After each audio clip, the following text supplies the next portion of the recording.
Well, yeah, of course. And so I think, for example, yeah, if you have 5 minutes, so I think you need to talk about all this briefly.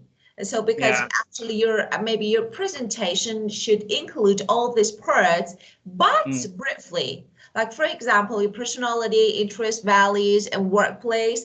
So Mm. actually for this part, you can easily talk about it. So for example, you can say, if you want to, okay, so first of all, good morning, good afternoon, I don't know, good evening, okay, so good evening, so it's my name is, so then you know, it's pleasure to be here today to talk about, so for example, you can give a topic, and then, for example, I have high consciousness and honesty, so I can be considered Yeah. as, for example, this, as an honest person. And for example, I often work. So it's, for example, I normally take responsibilities and I'm careful. So I try to, for example, plan carefully and always, so honest, I said, and I try to be respectful toward others. And of course, on the other hand, we can say that, so I expect Yeah. support, I expect support and respect from others. So this way you can talk about actually what you want to have at your maybe work environment. Then highest and okay and realistic. So interest, this one is not for actually realistic, is Mm. not enough for your interest because you are Mm. talking. So of course, so I often knew, okay, business project, make, okay, I can see it's really difficult, so let me make it a little bigger. This one, okay, Mm. make decision, So take risk, yeah, and yeah, enjoy, I think yeah. you suggest that in this slide I should to write it like a conclusion. Of So course. So can you share it? So if you send it to me, I yeah. can write a conclusion Oh for you. yeah. Yeah, this Yeah. way is better because, Yeah. of course, Yeah. that Yeah. will be perfect. So you can send it to me. Then I read it carefully and make a good conclusion for you. Yeah. Yeah. Yeah. Thank you. You're So welcome. in the next slide, I Yeah, will show my purpose statement. yeah, of course. To lead our So story. in this slide, I can explain by myself because I have some reason for my work and for Of my course. purpose. Yeah, to Of do it. course. Yeah. Mm. So just so for example, for this part, just I can give you some phrases maybe or some statement or alternative that you can use when, Mm. for example, talking about your goals, your aim, so your purpose. So, and then you can combine it with your, because I have no idea Yeah. about your goal. So Yeah. actually I can give you the frame and then Yeah. you can, yeah, you can add your goal and complete it. And the next one, please, let me see the next one. Is my roadmap Okay, and yeah. roadmap, Yeah. two goals, and That's include for state of my goal. So in 3 to 5 years and 2 years ago and 1 years ago and 6 months ago. yeah, of course.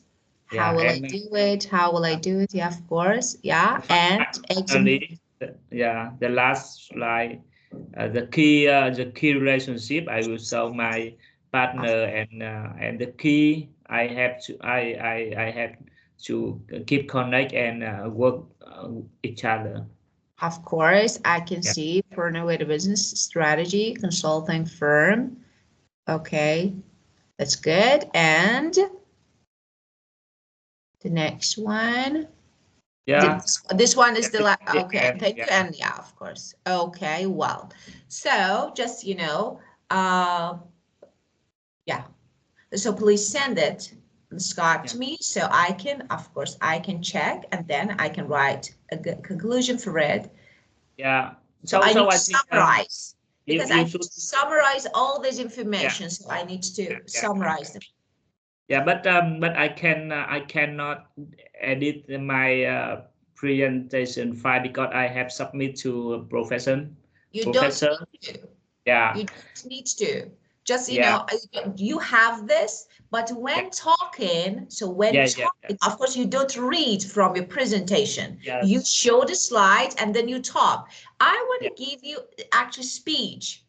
yes, So yes, like just this, because of this, I need to read this and then summarize all the information that I can see here, and yeah, then you can talk yeah, about them. yeah. And my only get 5 or 6 5.5 or 6.0. So could you use program and words look like look like and fit with my Don't worry, skill? don't worry, exactly the same. Yeah, Don't worry, yeah, I did it. So just let me say, I did it before. So don't yeah, worry about it. Yeah, of yeah. course. Thank, Yeah, of thank, course, thank I will you. do this one. So, Yeah, and I will summarize the information that you give me using the words and phrases that you wrote, and then, yeah, yeah, of yeah, course, you can use, and then of course you can change. So I think yeah, I give you the idea that you can change it so in a way that you want, then you have actually something like a good frame, a good idea, then you can change it if you want, but don't worry, I will use exactly the same word. yeah, yeah, yeah. Yeah. So I will send you right now, and I think can you write in this time because I don't want to um it No, had to it's say okay. No, it's to, okay to me. Don't worry about it. So I can yeah, do it after, if you, yeah, if you're not in rush, so I can do it after the class for you. So don't worry about it. but I don't I feel that it take your time out of No, the class. Yeah, no, it's I think it's no problem. no, it's okay. No, no problem at all. So Yeah, why not? I can check. So actually it's not bad. So when we're gonna have time. So yeah, it's like, yeah, of course it's an extra for me. So it's not bad. So it's okay. I can do it later. So don't worry about it. After class, I will yeah, check it. So after class, I have another one. Then I will check it. Okay. yeah, yeah. Thank you. Yeah, Welcome. You're welcome. So you can send it easily and don't worry about it. yeah, Well, okay. So now, if you're ready, we can move on to your book. yeah. Of course. So just let me share the board. Okay. Well, as I remember, so we talked about, yeah, thank you, you just sent, and we talked about this word, we finished. Just, let me give you some negative adjectives. So here, as you can see, we have not negative, but we can say opposite. So some of them can be considered as negative qualities. But here, for example, we have decisive, we have charismatic. So now, if you want to use the opposite, so you only need to add a prefix. For example, decisive, indecisive. So you may need them, so it's not bad to have. So I try to write them on the board. So let me write them on the board so you Yeah. can have. You may need them. They are the opposite. So we discussed the meaning of these adjectives. So you know the meaning of them first. So the first one, indecisive, that is opposite of decisive. We have charismatic, and the opposite is uncharismatic. So just let me make it a little, okay, change the phone and the size. Okay, now it's better. Well, we have cautious, so we can say careless or on. So like, for example, careless is a good, but you can also say cautious. So Yeah, let me write here. So in cautious here is better.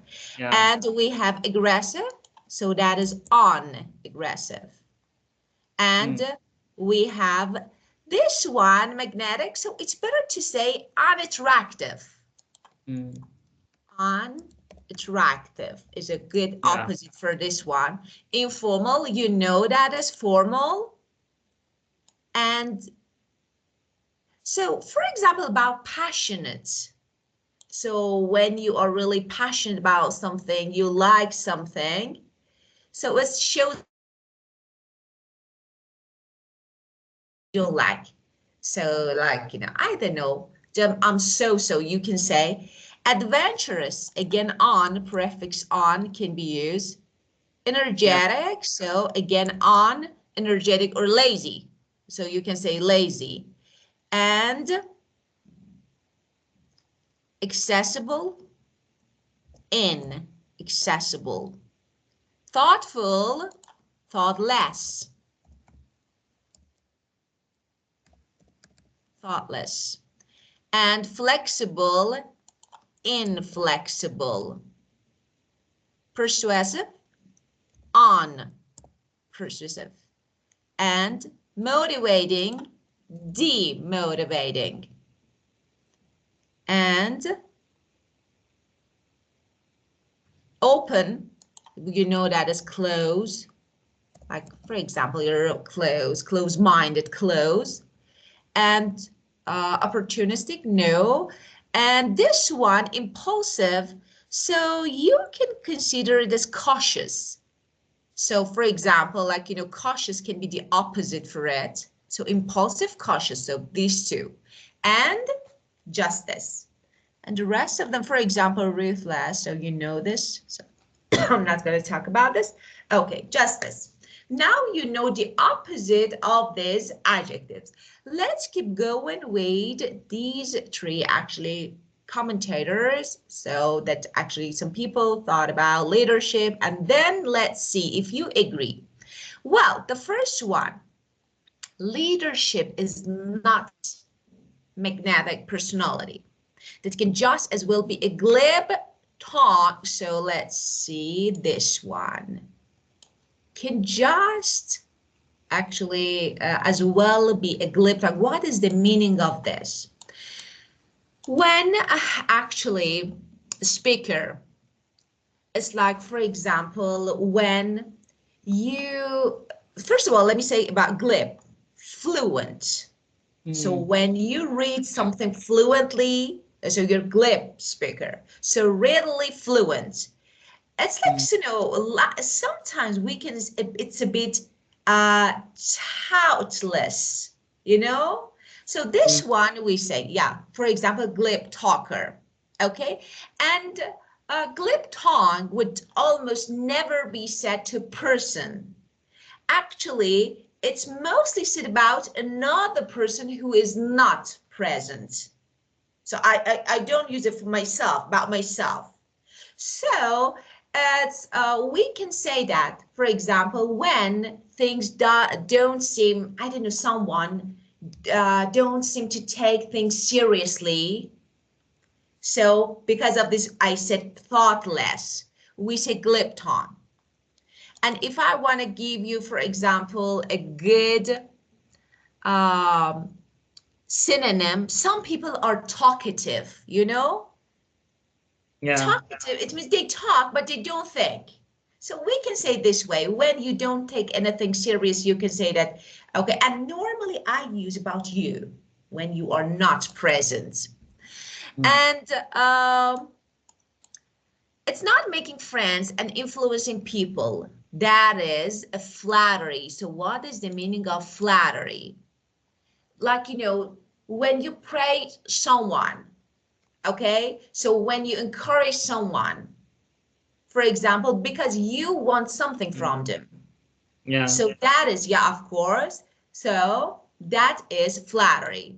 So which means I praise you, I encourage you, because I want your work, I need your work. So that is flattery. Leadership is lifting a person's vision to higher things, and the raising of a person's performance to a higher standard, the building of a personality beyond its normal limitation, beyond further its normal. So this is the first one.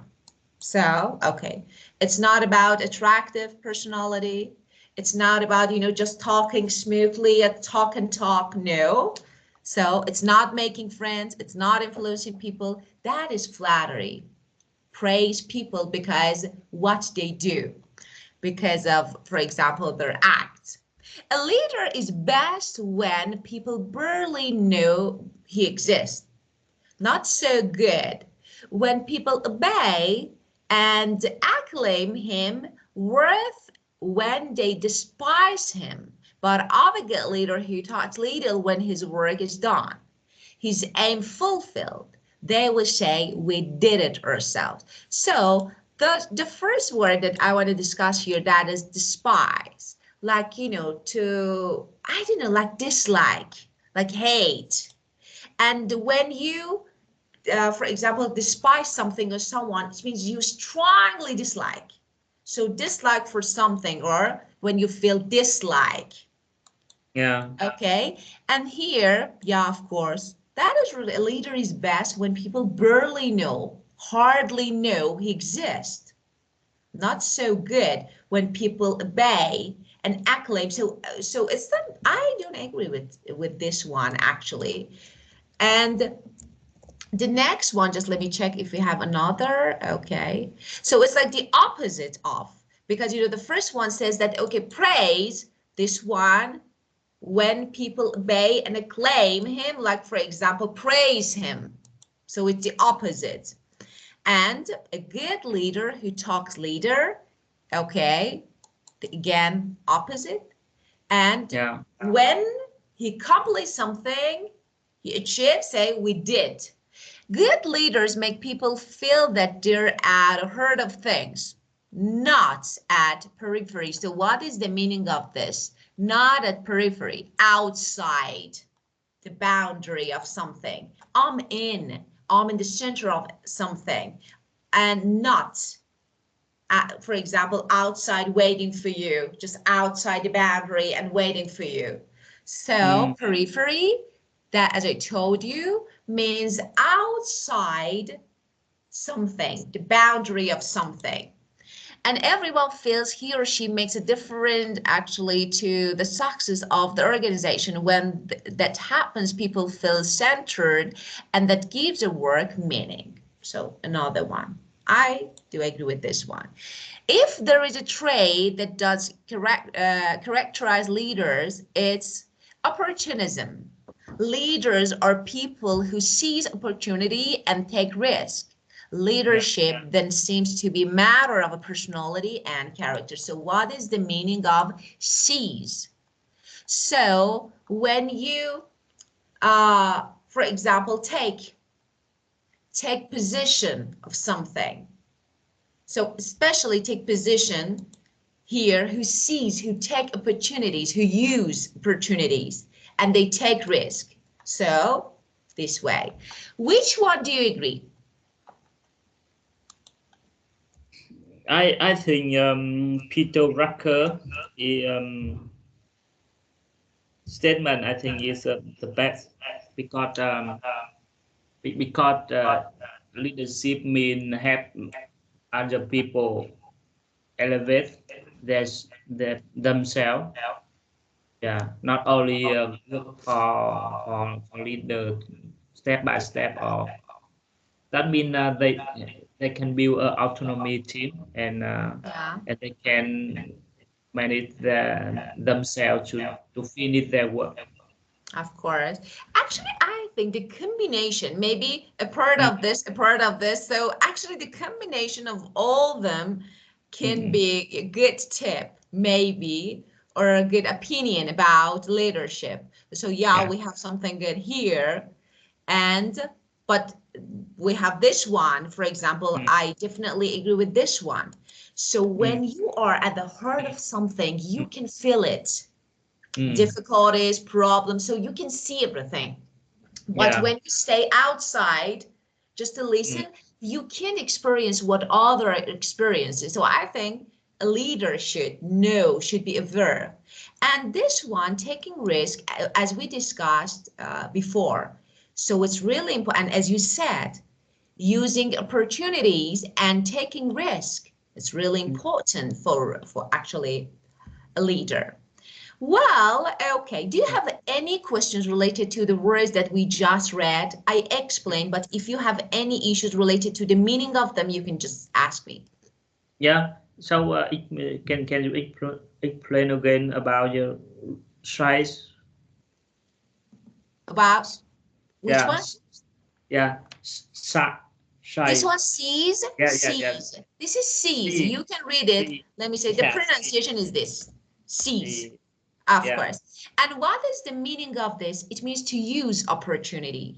You take, you use, you do something quickly because I have a chance here. I have an opportunity. So I use it to seize opportunity. That is to use. Yeah. And another one. No. Okay, very good. Yeah. Well, and okay, just claim this one. So if you know the meaning of this, I explained, but that as I told you, it's like you praise someone for their achievement. I did something, so you praise me because I did something successfully. So that is actually the meaning of a claim. Yeah. Okay. Well, and now let's listen. Yeah, favorite part. Okay, yeah. So let's listen to the first part of an interview. And what three qualities do leaders of large companies usually have? So let's see what 12. Okay. Oh, one, I think. Just one moment to check. Extract 5. Oh, no. Recording 12.2. 2, 1. Unit 12. Leadership. Recording 12.1.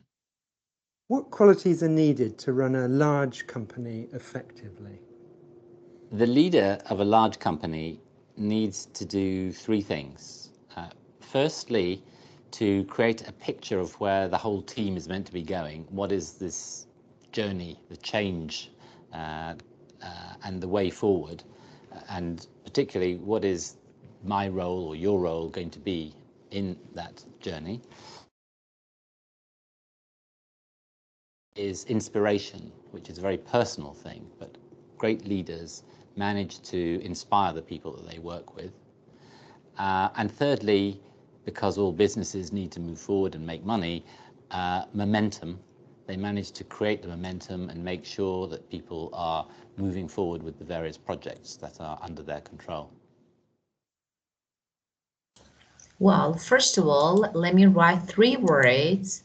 So the first one, vision, because we're going to explain it. And the second one, inspiration. The third one, momentum. Okay. Yeah. Momentum mean do the thing meaningful. Yeah, as I told you, so it means that leaders make sure that, for example, people are moving forward.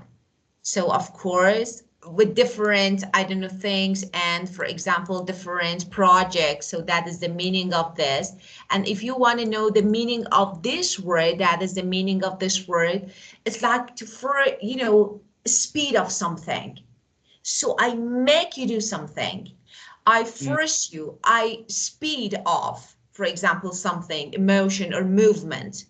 So, for example, when at work, when I increase, actually to increase the rate of development, of course, I'm talking about the process. So that is the meaning of momentum. So as you said, it's like using every moment of something.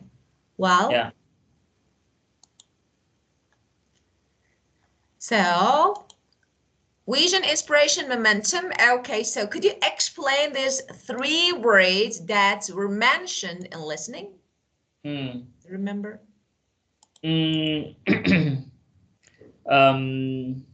This vision will help the people, employee engage and know about their words and the meaning of their words at the company. Yeah. actually, as we heard, like as he mentioned, leaders, Yeah. they need to have a picture, like imagination of where they are, where the company, where the organization is going, we're going. What is the goal? What is it? And of course, what each person's role in this process. So what, as a worker, for example, as an employee, so what is my role? So this is vision. So I have a good picture, a clear picture of future and the role of people. Number two, that is inspiration. You can guess. Yeah, I hear the people always to add energy when I do their work. Of course, it's like, I need to inspire you. So inspiration, I inspire you when you work for me. So of course. Yeah. And momentum. Momentum mean I heard that help people know that that would are meaningful. Yeah. Yeah, of course, as we said, actually they need to create momentum. And they need to be sure that people and are moving forward, are doing everything, and they are actually under the control. Yeah. So this is the meaning of, okay. Well, and now listen to the second part. Yeah. It talks about the ways that leaders can develop their skills. So let's see. Okay. Recording 12.2. And how do you help leaders to develop their skills? We think that the way that people develop is 70-20-10, which means that 70% of the way they develop is on the job, 20% is through coaching by somebody else, and only 10% is by training. So the vast majority of how somebody learns anything, and particularly how they learn to be a better leader, is on-the-job training. And what that means for the career of somebody is that they need to experience a lot of different types of activity, lots of different roles and lots of different challenges. And only then can they start to build up a range of experiences and a range of skills in leading people in different situations. Can you replay it? Of course, replay. Yeah. Recording 12.2. And how do you help leaders to develop their skills? We think that the way that people develop is 70-20-10, which means that 70% of the way they develop is on the job, 20% is through coaching by somebody else, and only 10% is by training. So the vast majority of how somebody learns anything, and particularly how they learn to be a better leader, is on-the-job training. And what that means for the career of somebody is that they need to experience a lot of different types of activity, lots of different roles and lots of different challenges. And only then can they start to build up a range of experiences and a range of skills in leading people in different situations. 70 training on job. Yeah, on the job, 70%, of course, and coaching. 20% in Very coaching. good. And training, of course, 10. In 10%, yeah.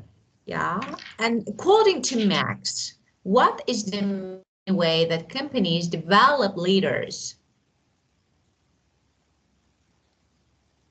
Sorry? The second question, according to Max, what is the main way that companies develop leaders?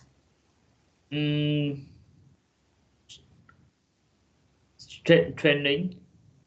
No. Training, yeah, of course it can be, because training, no, it's like maybe experiencing, like Maybe job experience like this one. Listen. Yeah. Just listen. Yeah. Recording 12.2. And how do you help leaders to develop their skills?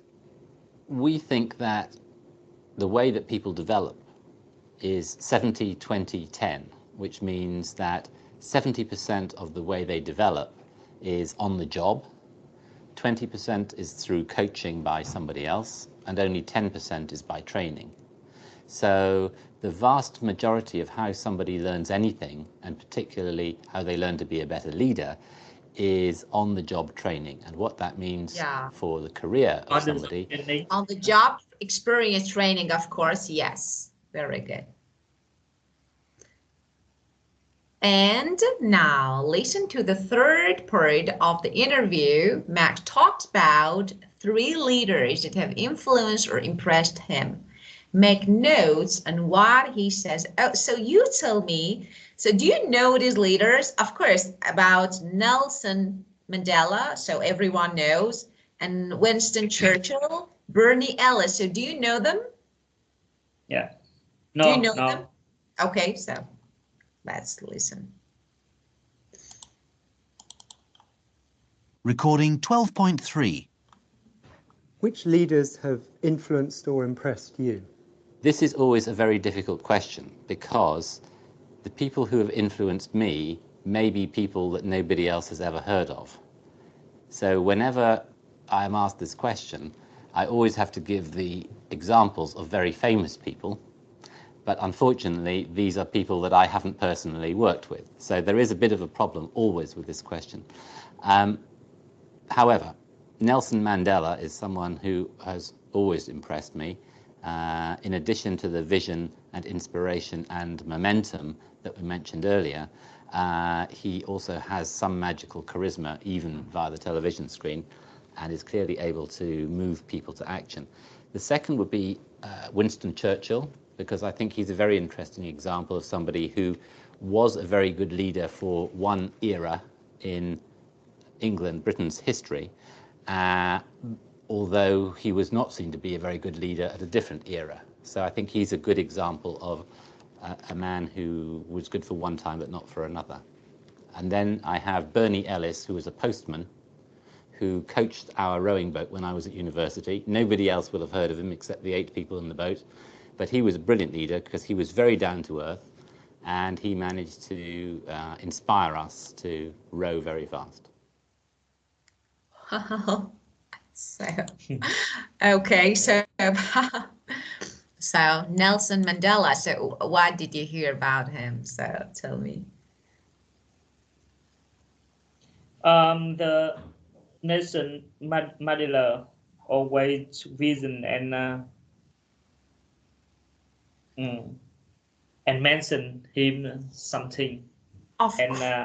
Yeah, he often to help him to take action in the room. Yeah, of course, and of course, Nelson, according to Max, of course, he had inspiration, momentum, vision. But you know, another point is like, did you hear anything about charisma? So no. Because you know, actually, as we heard, Nelson Mandela could easily like influence, impress people. So yeah, even on TV. So we will listen again. So how about the second one? The second, Winston Churchill. So how about this one? Did you hear? Winston. Yeah. I only heard that he is a good leader. Of course. And he lead a company that in Ireland, right? Yeah. Yeah. So actually, let's listen. I want to mention something here about Winston Churchill. Just let's listen again. Yeah. Recording 12.3. Which leaders have influenced or impressed you? This is always a very difficult question because the people who have influenced me may be people that nobody else has ever heard of. So whenever I am asked this question, I always have to give the examples of very famous people. But unfortunately, these are people that I haven't personally worked with. So there is a bit of a problem always with this question. However, Nelson Mandela is someone who has always impressed me. In addition to the vision and inspiration and momentum that we mentioned earlier, he also has some magical charisma, even via the television screen, and is clearly able to move people to action. The second would be... So the second one is, I told you, like charisma, magical charisma, and he could easily impress and influence people and make them move forward, take action. Now about the next one. Winston Churchill, because I think he's a very interesting example of somebody who was a very good leader for one era in England, Britain's history, although he was not seen to be a very good leader at a different era. So I think he's a good example of a man who was good for one time but not for another. Well, so about this one, just I want to mention this about Winston Churchill. So he was really good leader, very good leader for one period, one era. Of course, in British history, we mean. So because, you know, he wasn't after, I think, Second World War. I'm not sure about this. So, of course, he was a leader. So for a long time, but he wasn't, you know, all the way successful. You know, that is the part that I wanted to mention. Now, you know, maybe in one era, but it means that a leader can be good in a period of time, but not always. So this is about this one, the point. And the last one, Bernie. And I have Bernie Ellis, who was a postman, who coached our rowing boat when I was at university. Nobody else will have heard of him except the 8 people in the boat. But he was a brilliant leader because he was very down to earth, and he managed to inspire us to row very fast. Okay, how about this one? He is caught in university, so he can inspire people to grow very quickly. Yeah, of course. And you know, we heard just this one. Let me say, down to earth. So we heard this one. For example, someone is down to earth. So which means practical, friendly. So for example, she is, I don't know, a down to earth woman.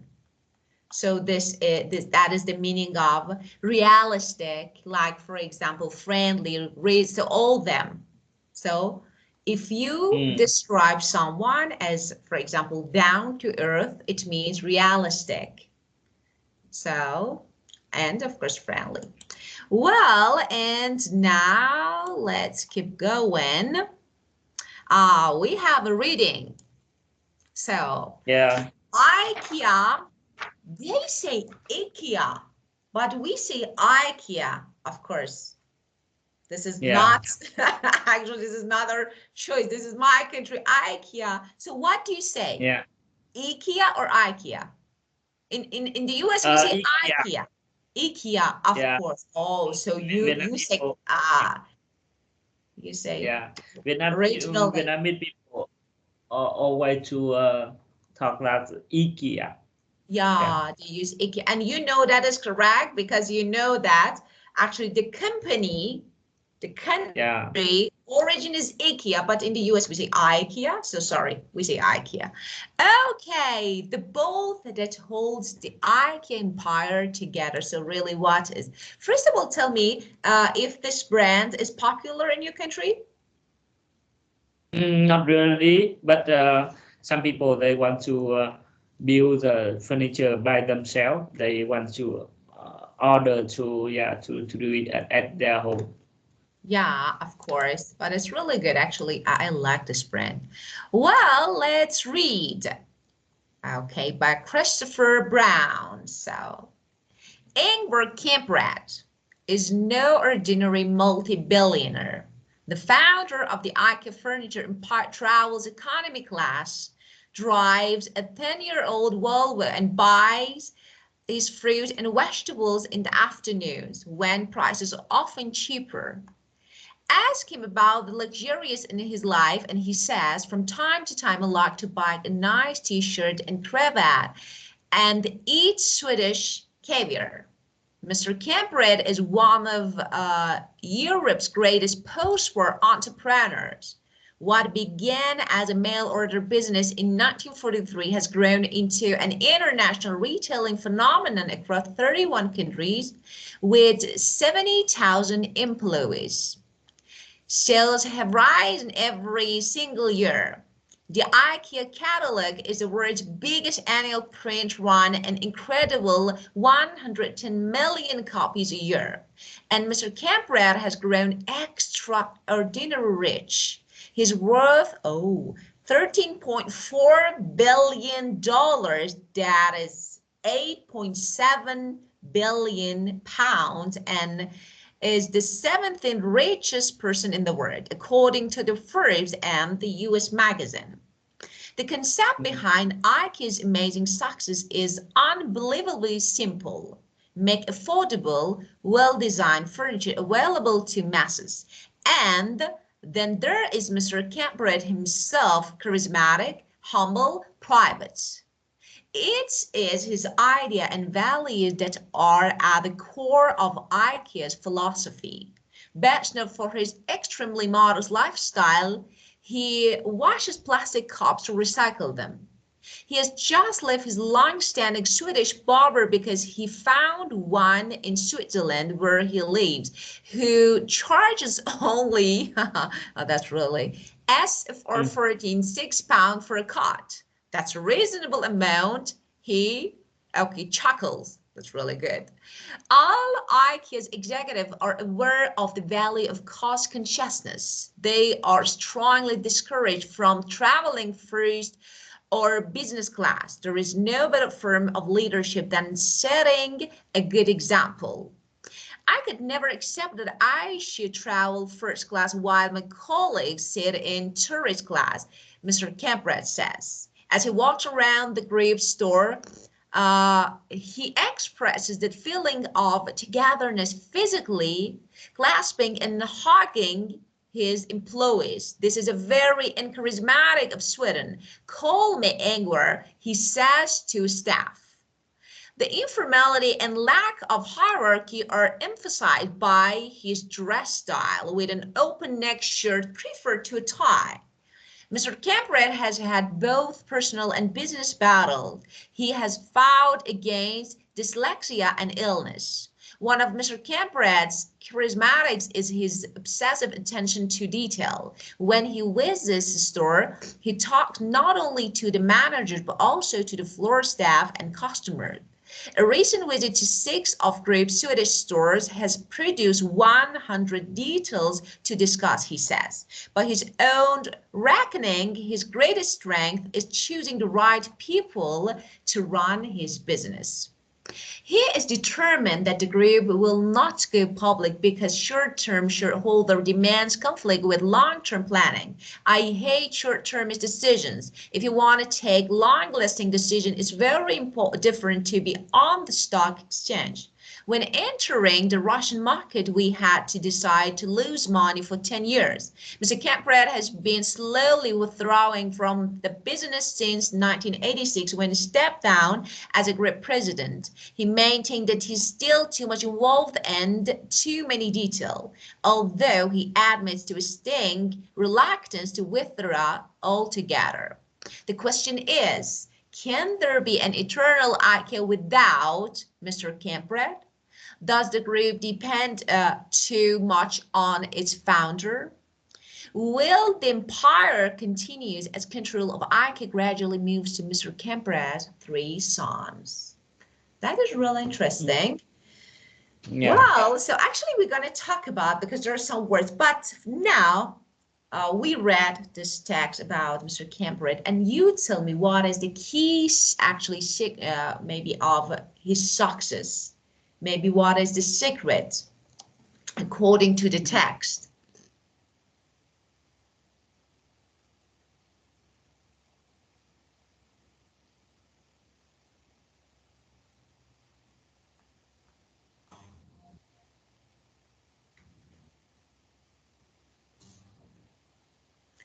So you can find it here, actually. You can get help from, yeah. Affordable and well-designed furniture. Yeah. But besides that, he aimed to massive market. So there are a lot of user and customer in his market. Yeah, of course. And can we say here, the core, the word actually we have this one. He is charismatic, humble, private, and it is his ideas and values that are at the core of. So actually, like, you know, because he's really interesting.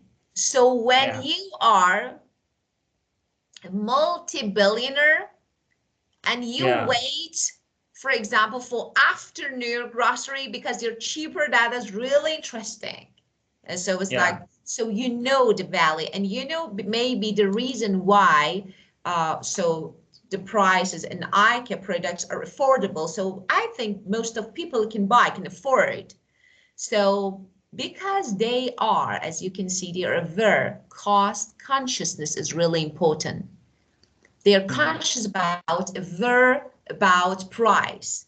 So, and that's really important. For example, about his style. So that is open neck, like shirt, rather than a tie. So too informal. And normally, for example, as a leader, or for example, maybe someone who is in charge, or for example, I don't know, who is a leader of an organization all around the world. So maybe people expect more formality. Do you agree with this part? Being informal, being with staff, or for example, employees, do you find it useful, or you don't agree? Yeah, I agree, because I think something is become a basic. It's easily to attract people. Yeah. For example, t-shirt. I really like t-shirt because it's easy to pick and easy to use in various situation. Of course, that's really good. So a good example, Elon Musk. So you never see him with, of course, a suit. And I do agree with you. When you feel comfortable, you make people feel comfortable with you. So I do agree, definitely agree. Well, let's skip this topic, this part, for the next session, because there are some words and phrases that we need to discuss. And again, we will keep going at the next session. Any questions, any issues? No, I don't. Okay, well, and I will check and send you a good conclusion for your presentation as soon as I finish my next class. Okay? When you send me just in 1 hour, let me finish. I have another class, and after that I will send it in 1 hour. Is it okay? Yeah. Okay. Because I have to present this afternoon. Yeah. Of course, don't worry. Just 1 hour. Yeah. Yes. Let me finish this after, as soon as I finish my class. Thank you. Goodbye. Yeah. Thank you. You're Goodbye. welcome. Bye. Goodbye. Yeah.